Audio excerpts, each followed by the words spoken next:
Iginiit na Malacanang na pineke ang isang police report para palabasin na may kaugnayan si First Lady Lisa Araneta Marcos sa pagkamatay ng negosyanteng si Paulo Tantoco sa California sa Amerika nitong Marso. Pinuna ng Malacanang ang mga anilay gawa-gawang report para siraan ang First Lady. Narito ang aking unang balita.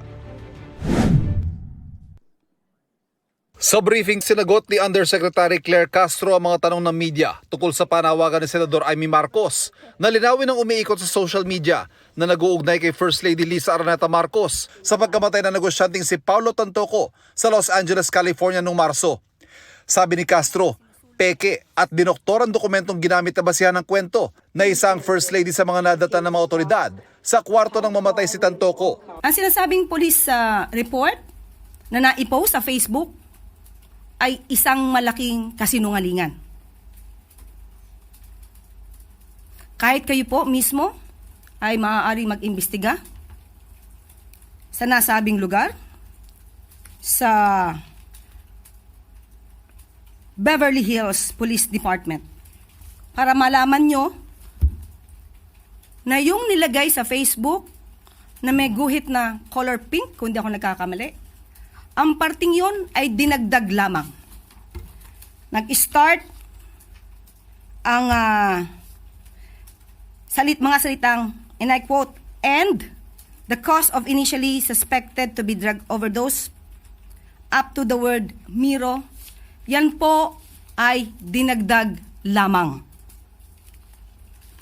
Ito ay mga gawain upang masira ang unang ginang, ang Pangulo, at ang administrasyon na ito. Dagdag ni Castro, iba ang tinuluyang hotel ng unang ginang sa hotel kung saan natagpuan si Tantoco. Si Mr. Paulo Tantoco ay hindi po kasama sa official entourage ni FL o ni First Lady ng unang ginang. Nakakahiya dahil gumawa sila ng peking police report. Naturingan journalist, mga dating spokespersons, hindi marunong mag-imbestiga ng sarili. Hindi sila nagiging journalist, kundi nagiging propagandista ng kanilang mga sinusulong na interes. Ipinakita rin ni Castro ang mga larawang ito mula sa official Facebook account ng unang ginang na mga naging aktibidad nito noong March 8, araw kung kailan namatay si Tantoco. Wala pong ikinababahala ang unang gilang dahil alam po niya ang katotohanan at makikita mismo ang mga records na yan. So ang dapat mabahala dito, yung mga naninira sa kanila dahil hindi nila magigiba sa gamit na to, ng mga fake news na to, ang administrasyon na ito. Ito ang unang balita. Ivan Merina para sa GMA Integrated News.